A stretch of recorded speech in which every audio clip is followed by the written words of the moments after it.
Please welcome Vice President of Global Air Partnerships for Expedia Group, Julie Kyse, and President of JetBlue Products, Andres Berry, in discussion with Skift Senior Research Analyst, Seth Berko.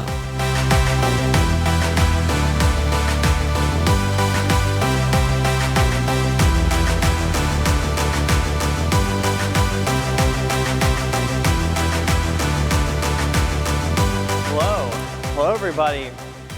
Welcome back. Hope you enjoyed your break and you're ready for some good aviation distribution content that we're going to be talking about today. We're really lucky to be joined by Julie and Andres. Thank you both for being here. Thank you for having us. And I'll just remind the audience that we can take some questions, so if you want to submit them in the app, if we have time, we'll include them. So I want to just start with some baseline setting. We've got Julie from Expedia, we've got Andres from JetBlue, we've got a supplier and an OTA on the same panel. It's very exciting. Julie, you run air partnerships for Expedia, obviously super relevant for this audience. Tell us a little bit about that, set the baseline. What does that entail, and what's the partnership strategy at Expedia? Sure. I'm sure a lot of you think about Expedia as a business-to-consumer company. And we do operate many brands that serve consumers directly, such as Expedia, Vrbo, Hotels.com. But we also have a really thriving business-to-business business. That's a lot of businesses in one sentence, but B2B enterprise where we provide our technology, our inventory, our services to others in the travel industry. So my team and I are responsible for having both sides of those relationships with our airline partners. We work with JetBlue to distribute their products on our websites, and we also work with JetBlue to help power their website and their programs as well. Yep. Okay, excellent. And Andres, we'll talk a little about you. So you head up JetBlue Travel Products.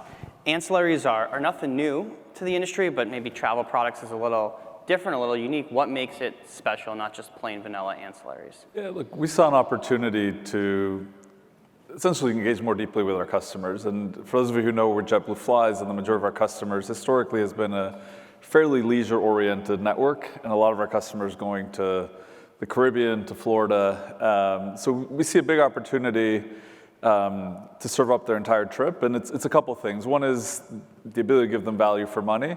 The other thing is we really take a lot of pride in the servicing. So we like, once customers trust us with their entire trip, whether it's a vacation package or whether they're at a car rental or whatever, we like to be there to service them. And that was the genesis of JetBlue Travel Products, is how do we play a bigger role with these customers and be able to deliver on our service promise beyond just the flight. Yeah, and just to be clear, so travel products at JetBlue includes both the vacation packages, right? Yep. And the Paisley business? Paisley and travel insurance. So really, we sell all travel other than flights is kind of the space that we play in. So car rentals, activities, et cetera. Sure. I might want to do, I know we're very much looking to move past COVID, but I think both of your businesses had some big changes during the pandemic and kind of re-gearing your strategy. Maybe this is a question for both of you. Maybe I'll start with Julie and then move to you, Andres. But like, how has your partnership strategy changed coming out of the pandemic? Well, I think that our partnership strategy is really tied to what our traveler strategy is. And so we are working with our partners to try to deliver the things that travelers are looking for now in this new changed environment. And one of the biggest things is around flexibility. We are going to be releasing our Traveler Value Index tomorrow, which is a survey that we did of about 11,000 travelers and travel industry professionals. And what we found out was that 96% of travel industry organizations are now offering refundable options. 77% of them introduced new refundable or flexible options as a result of the pandemic. And so we're working with our partners to ensure that we're able to provide the right level of servicing to support that flexibility. One of the things we had to do was invest in new capabilities to shop with credits. We have so many credits outstanding. Since the beginning of the pandemic, we've processed over $1 billion in travel credits. And so what we did was we invested in technology that allows a traveler to take that credit and shop in the core shopping path, and use that credit as if it was another form of payment, like a gift card or something like that, which is a very unique thing, and it required a lot of engineering because that's not the way credits work behind the scenes. Yeah. So really trying to be responsive to those traveler needs and to work with our partners to make sure that the products that they're putting out there are in fact responsive to them. So some new tech builds, some more emphasis on flexibility, on customer value. Andres, tell us a little about how is JetBlue travel products, you kind of almost really invested in it during the pandemic. Tell us about what happened there. Yeah, we did. I mean, things that we learned, one is service and flexibility matter a lot, and I think that should great be a when surprise panelists to agree. anybody. Love to see the flexibility agreement On the here. service side, we've realized how much of a differentiator that can be, and it's something that JetBlue, as an airline, has always taken a lot of pride in. And when we started rebuilding, for example, a JetBlue Vacations business, we knew that we wanted to back it up with the same service. And we've even done things like we introduced our Insider Experience, which is we have boots on the ground, folks who actually greet vacations customers at the airport, in destination, get them to their hotel. And things like that we're probably going to do anyways, we've seen really resonates with customers. And then on the flexibility, some of the places where we had to innovate, how do you get people comfortable traveling again? And we introduced a deposits program just to see what the customer reaction would be. And it's been incredible. I mean, the number of customers who now come in and book with us because they don't have to commit to the full amount up front, and they can put a nominal deposit down and then come back and pay the rest later. We've seen that be incredibly successful too. And I wanted to just dig a little bit into your travel products. It works particularly well because of the route network you have. You were telling me that JetBlue has started to build some of its own direct hotel connections in certain markets. Is that correct? Yeah, so we do a mix. I mean, as Julie mentioned, we also distribute some of Expedia's inventory, but we do have, for some of our top-selling, most popular hotels that really resonate with our customers, we do have direct relationships. Now, this all shows up in the same website to the customer, yeah. but behind the scenes, we're sourcing inventory from a couple of different places. When you source it yourself, does that kind of make you like an OTA in the OTA business, or I don't know? In those instances, I mean, I think it's fairly common. I think any travel website you see will have distribution from a couple different sources. We do think that if we're focused on what JetBlue customers care the most about, and our job is to just bring that to them, and we'll worry about the best ways to source it. And you do partner with Expedia, right? Yeah. So, Julie, talk to us about this like B2B piece of the business, the Expedia partnerships business. How big is this opportunity in the grand scheme of Expedia? We think this is a huge opportunity for us and for the industry as a whole. One of the things that we realized is that we're building out a ton of technology to power our business to consumer sites at scale that is beyond what many other travel companies have the bandwidth to do, have the engineering resource to do, et cetera. So we're trying to think about how we can take that technology and power others within the industry, whether they're very large companies like airlines, all the way down to like a TikTok influencer who wants to start selling travel. How do we enable them to do that with the technology and services that our platform can provide? And Expedia is launching this new open world. This is API, right?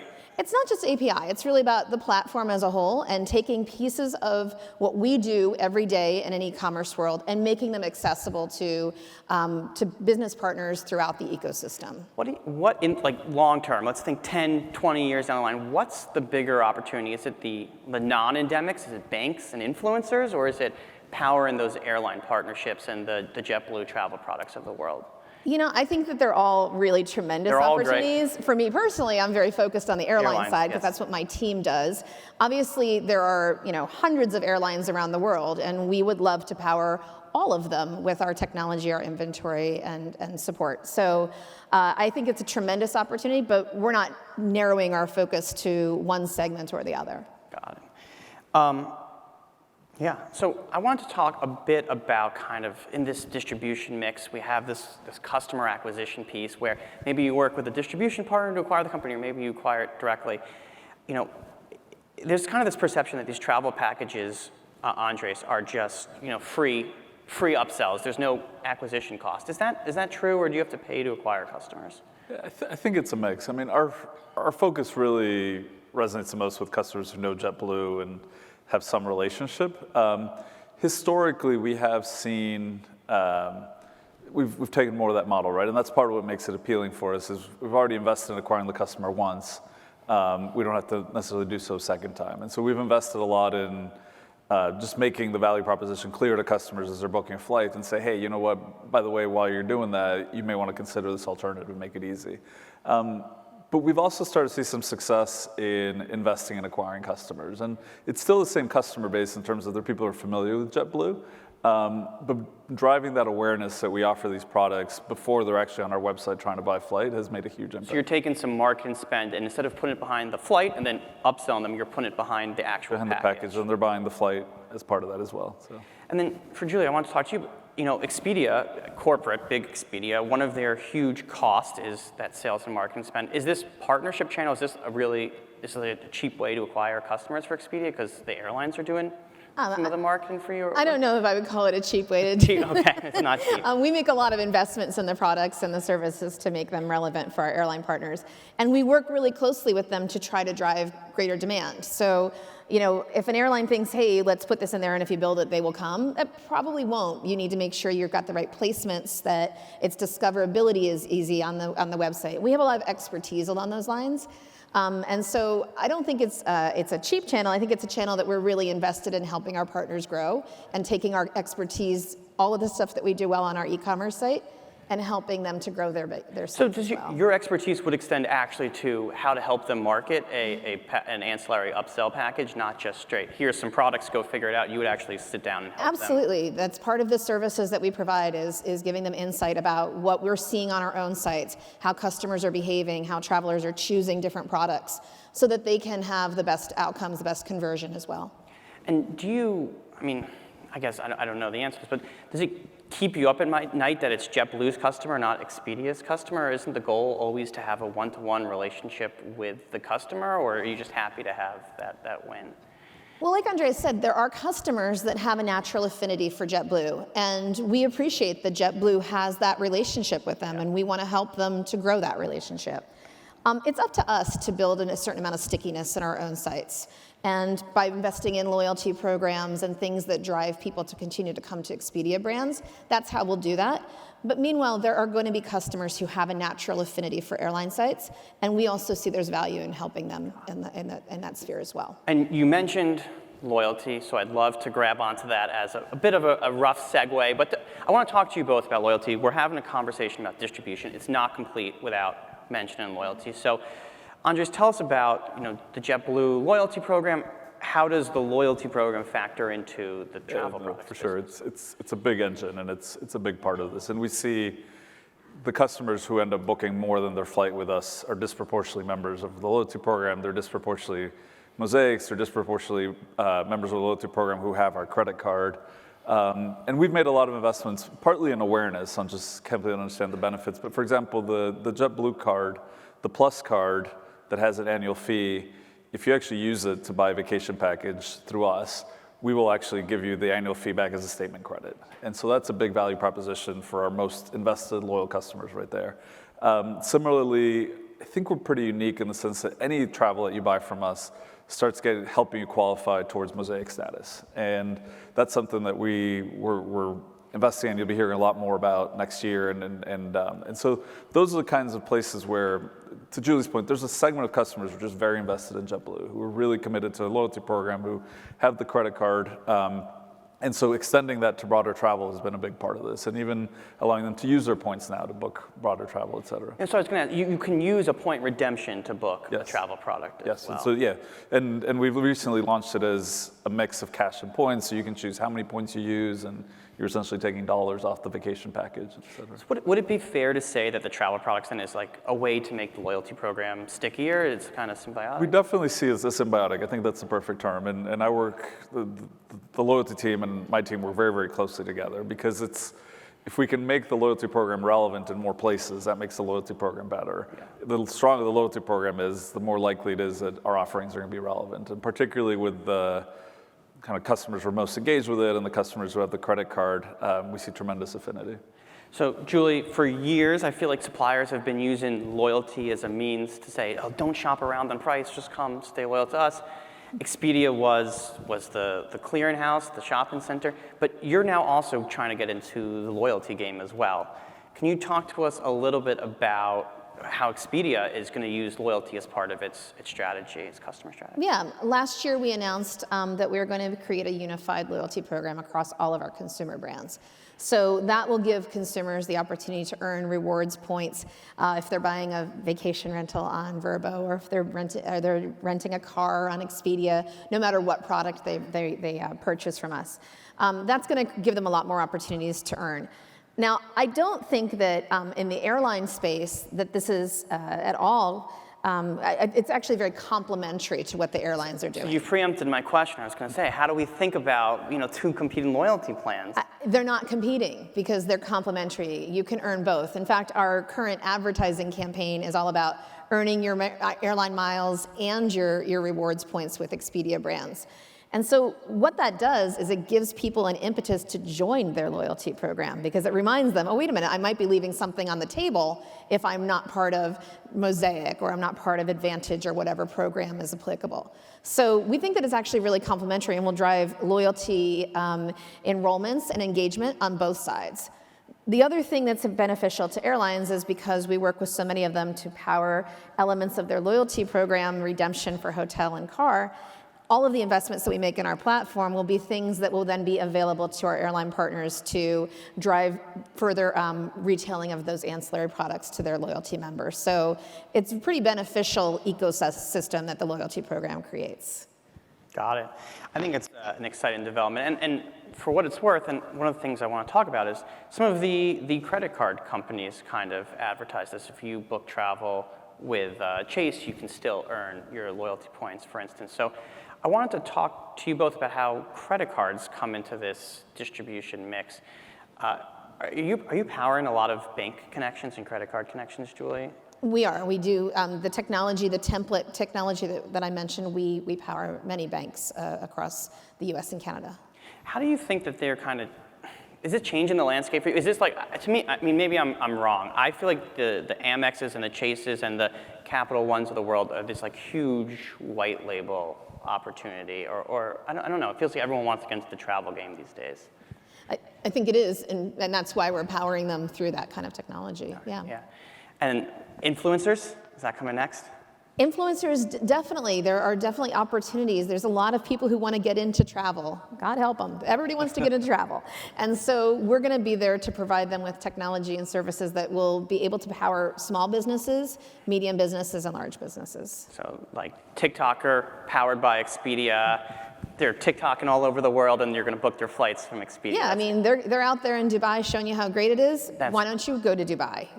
Help them to sell that product and to get their followers to enjoy the joy of travel. That's a pretty exciting prospect to me. Yeah. I think it's kind of cool. It democratizes it, I think. Yeah. So more and more people can be in the business of selling travel, and Expedia gets a piece of it, gets to help play that. Let's talk about flexibility, the customer experience, customer service, and maybe customer service recoveries. Andres, you were telling me in some of our prep calls that customer service and response to customers is like core, fundamental to how you build your travel products business. How are you doing that? Yeah, I mean, the first piece is being intentional about it, right? I mean, we spend a lot of time thinking about how do we create a better customer experience. I mean, if you think about what JetBlue did for airlines, it really stood out because it was a better product with better service and better value for money, right? I mean, you think about the legroom, the TVs, the Fly-Fi, the Mint product, on and on and on. It's always been about innovating and creating better customer experiences. And if you do that, there's a belief that customers will come, they'll purchase your product, and off we go. So that's been front and center for us. When we built relaunched the JetBlue Vacations business in 2020, we were very intentional about that, and that's where, again, we created the on-the-ground insider experience. We create, for our most popular hotels, we have this VIP perks. It's a very important perks program, which is about either getting the spot credits or something unique that they only can get through us. And then on the customer service side, I mean, we invest a lot in on the human side still. I mean, it's, believe it or not, still 30-40% of our vacation packages are sold on the phone because somebody is about to spend a lot of money and they want to know that the other person on the other end is helping them verify this. And so we invest in sending all of our travel experts, we call them travel experts, we invest in sending them all out to visit destinations so they know the hotels, so they have firsthand knowledge. We invest in answering the phone quickly. Like I start getting nervous when our queue times get over 2 or 3 minutes. I want that when people need us, we can answer the phone. And then some of it is an expectation. Things don't always go according to plan in travel, and it's not something that we want to lead with, but we do take a serious responsibility of if somebody's in the middle of a trip and things don't quite go according to plan, we're not shy about investing and making them whole in some way. Got it. So and that could be monetary or another vacation or hotel or package stuff. Do you find, I mean, let's just ask a direct question, is it easier to do that when you have direct relationships, or you find you're able to make them whole even when you're working with partnerships? Yeah, I mean, our approach is generally, the customers purchase this from us and we need to make them whole. And then if on the back end we have to fix something with a partner, that's our responsibility. And we tend to have partners who are very good to work with. You talked about things that changed in COVID. We're very selective with our partners on the service side. And for some of the hotels we work with directly, if there's repeated bad experiences, we stop offering that to customers. Certainly, Julie knows that when we sell something jointly or we sell some of their inventory, she knows how much I care about the fact that we can then support it on the back end. And so it's something I think anybody who works with us knows that it's a priority for us. Julie, maybe that's a great segue to talk about you. Talk to us about the customer service side of things. Things don't always go to plan. When you're powering a plan like that, how are you able to help with the recovery, or is it the partner airlines that do it? Like, how does that play out? Yeah, so with our business-to-business partners, we invest a lot in our customer service tools. It's a big part of it. There's an expectation that we're going to be able to support the products that our partners are selling on our behalf. And one of the things we've invested a lot in is self-service tools. Certainly we've seen a tremendous take-up of self-service tools. Mm-hmm. We've invested in virtual agents and that sort of thing. And for one of our partners where we power a car, we've seen tremendous NPS results from customers who use that technology. Many customers want to use a call center to buy a package that's expensive. But for small changes and that sort of thing, they're actually quite happy to not talk to anybody at all. And so if you can make that experience pleasurable and effective and quick, they're going to love that. And so we've invested a lot in that technology. Yeah, a little free market research. I'm a millennial. I hate picking up the phone, so I love when I can just text a little app. Is that I guess that's a big differentiator for you then, being able to provide those kind of tech tools. Expedia sort of lean into the tech side of its business? Yeah, I mean, we do. We also provide the call center tools and the agent support that's needed as well. So we will not hesitate if the customer has a need that cannot be met through a virtual agent, we will have a live agent there to help them. And we've invested a lot in our agent support over the course of the last few years. The pandemic was incredibly disruptive to the operation. We had millions of flights cancel all at once. Learned some hard lessons through that and made some investments that I think have made that process a lot easier. And can I ask you about that? You mentioned that the Traveler Index survey. Could you give us a little more about the results from that? Like, what do you think customers really want in today's travel environment? Well, so we are seeing that there's a greater price sensitivity, which is not to be confused with they only want low prices. I think there's a fair understanding that there's not a lot of low prices out there. What customers want is to make sure that they're getting value for that money. So if they're going to pay a high price, they better get what they think they paid for. They better get it to a very good quality. That's the expectation from travelers. And so that's something that we hold our partners accountable to. We work with our hotel partners to rate them based on their performance. Do they have a lot of relocations? Do they have the right cleanliness? That affects the sort. That affects how they show up on our site. So making sure that suppliers are actually delivering to those standards is critically important. Yeah, that's wonderful. Andres, I wanted to ask you a question about maybe the financials of your business. I've noticed you were on the 3Q JetBlue earnings call. There's a lot of investors on there. Your business made $100 million in EBIT, and you didn't really get a lot of questions. Why not? Why isn't the street asking more about travel products? Yeah, that's probably a better question for investors than for me.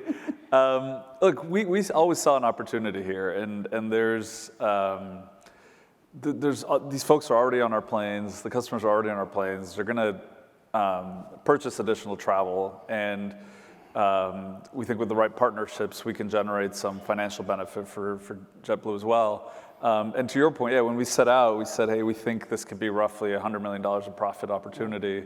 I didn't expect that there would be a global pandemic between when we started and when we got there. You didn't plan for that? But we're well on track, and I think now we're trying to say, okay, maybe we weren't ambitious enough, and how much bigger can it be? Because it's still, as well as things are going, it's still low single digits, the % of customers who are booking broader travel with us. And if we could get that to mid single digits or high single digits, it could be transformative for JetBlue. I wanted to go to an audience question we have. It's about, I'm going to ask it for both of you. It's about leisure travel and business travel. So has the boom in leisure travel benefited from the decline of business travel, and has more inventory helped? So I guess the question is about the balance of leisure versus business. JetBlue, you're a very leisure-focused product. So does it help that there's fewer business travelers, or hurt, or what? Yeah, I mean, I think it certainly helps. I mean, leisure travel has come back this year, I mean, roaring back, and I think we've seen it. We've all experienced it. So it's been good. I think what you've seen, airlines can relatively quickly pivot where they point their assets, right? And so I do think that the market tends to normalize in the sense that maybe suddenly flying 12 a day in a business market stops making sense, and the whole industry. I mean, if anybody's flown through an airport in Florida in the last 12 months, you realize there's a lot more planes coming in than there used to be, and so.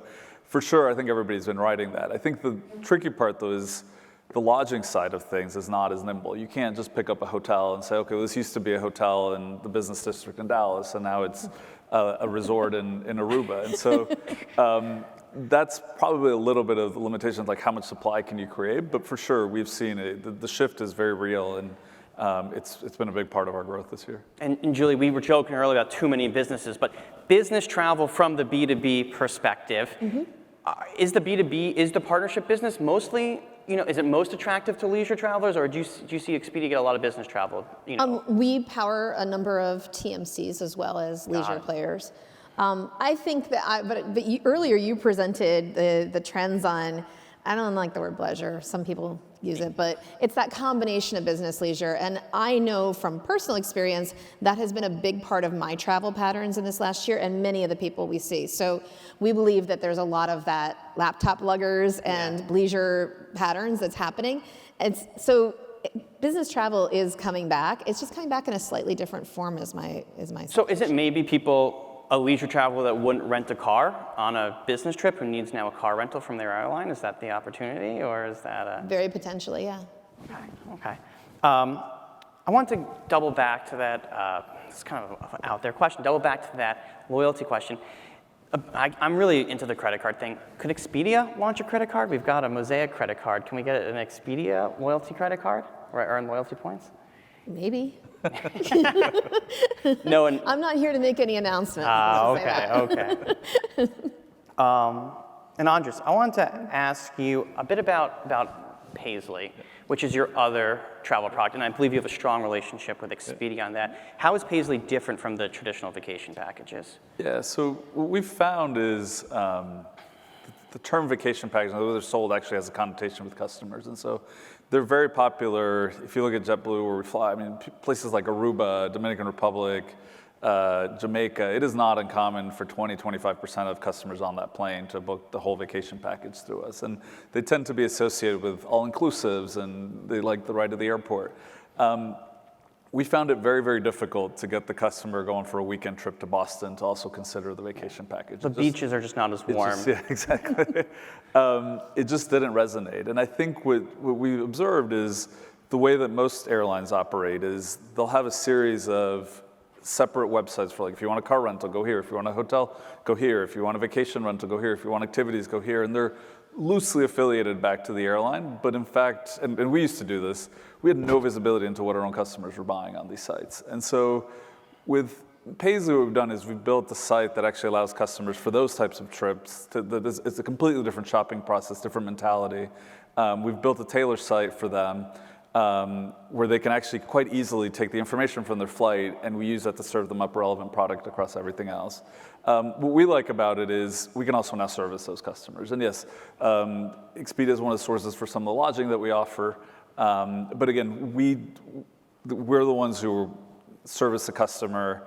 And we've seen a lot of success so far. We think customers are liking it's just one click away. They can call us, and it's an area that we see tremendous potential because most of our network is not to places that vacation packages are relevant. And I take it you don't see that as a competitive threat, Julie. You love powering a platform like that. It's an opportunity, and it shows the flexibility of how we work with partners. In this case, Andres, they want to handle the servicing, they want to have that ownership, and that works well. We have technology to support that. There are other partners who prefer to have us take care of that, and who prefer to have us really run that website for them. We'll do that too. So that's the nice thing. We can flex and provide the product whichever way the airline partner wants. And I wanted to give the last word to you, Julie. What are you most excited about in the air partnership space? What gets you excited? I'm just excited to see everybody again, honestly. I've been traveling like a mad lady. I'm looking forward to maybe taking a little break, but it's been so great to be out there with partners and see everybody in 3 dimensions again. Yeah, it is funny how much, you see someone from the side or in 3 dimensions changes. Well, it just changes it changes your ability to do business too, right? When you can see people and you have a trusting relationship when you see people in person, it's different than Zoom. So we got to get on the road. Couldn't agree more. We'll leave on that wonderful note. Thank you both so much for joining us. Really appreciate it. Thank you.